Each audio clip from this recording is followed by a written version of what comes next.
আসসালামু আলাইকুম ওয়া রাহমাতুল্লাহি ওয়া বারাকাতুহু। আলহামদুলিল্লাহি রাব্বিল আলামিন ওয়াল আকিবাতু লিল মুত্তাকিন ওয়াস সালাতু ওয়াস সালামু আলা সাইয়্যিদিল আমবিয়াই ওয়াল মুরসালিন আম্মা বা'দ। সম্মানিত ভিউয়ার্স ও দিনী ভাই বোনেরা, আপনারা দেখছেন জিন জাদু চিকিৎসক চ্যানেল থেকে। যারা আমার এই চ্যানেলে নতুন, অবশ্যই চ্যানেলটিকে সাবস্ক্রাইব করে রাখবেন, কারণ প্রতিদিন আপনাদের জন্য নতুন নতুন একটি করে ভিডিও বা আমল নিয়ে আসা হয়। আর প্রতিটি ভিডিওতে অবশ্যই লাইক শেয়ার কমেন্ট করবেন।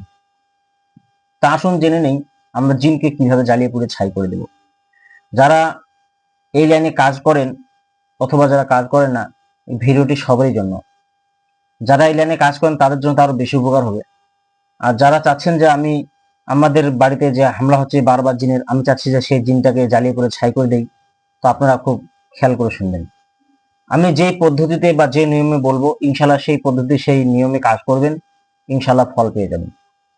তো যে মানুষের কাছে বা যে রোগীর কাছে বারবার জিন আক্রমণ করে, আমরা জিনকে আবার ছাড়িয়ে দিয়েছি, আবার সে আবার আক্রমণ করে, আমরা ভদ্র ভাষায় ছেড়ে দিয়েছি, আক্রমণ করতেছে আবার।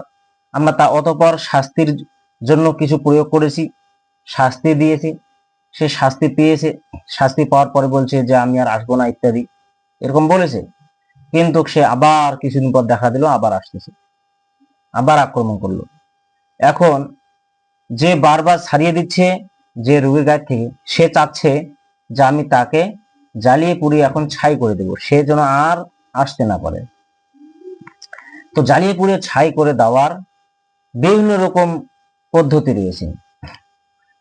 এক একজন এক এক রকম পদ্ধতি বলে থাকেন, বা এক একজন এক এক রকম পদ্ধতিতে কাজ করে থাকেন।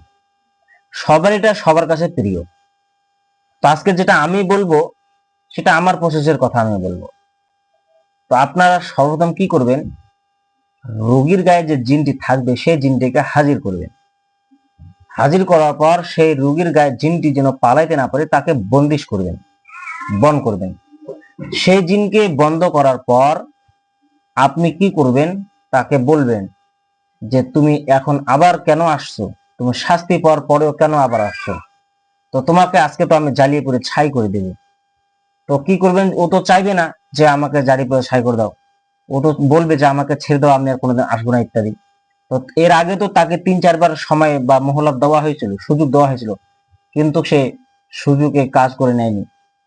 তো এখন আপনি জ্বালাবেন। তো জ্বালানোর জন্য সর্বপ্রথম আপনি কি করবেন, রোগীর সামনে দাঁড়িয়ে উচ্চ স্বরে 7 বার আজান পড়বেন।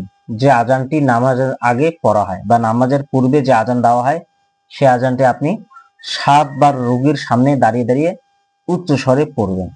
অথবা সূরা ফাতিহা, সূরা ফালাক, সূরা নাস, আয়াতুল কুরসি, এগুলো আপনারা 7 বার করে পড়বেন এবং দম করবেন, রোগীর গায়ে দম করবেন।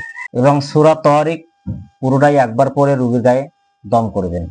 অতঃপর সূরা হাসরের শেষ কয়েক আয়াত আপনারা পড়ে রোগীর গায়ে দম করবেন। এবং সূরা সাফফাত পুরোটাই পড়ে রোগীর গায়ে দম করবেন। এবং সাথে একটি পানির গ্লাস রাখবেন, সেই পানি গ্লাসেও দম করে দিবেন। আর ওই পানি রোগীর গায়ে জোরে জোরে মুখে, চেহারায় ছিটিয়ে দিবেন, যত জোরে আপনি পারেন। দেখবেন ইনশাআল্লাহ কিছুক্ষণের মধ্যে জিনটা পুড়িয়ে ছাই হয়ে যাবে। তো আশা করি বুঝতে পেরেছেন। আসসালামু আলাইকুম ওয়া রাহমাতুল্লাহি ওয়া বারাকাতুহু।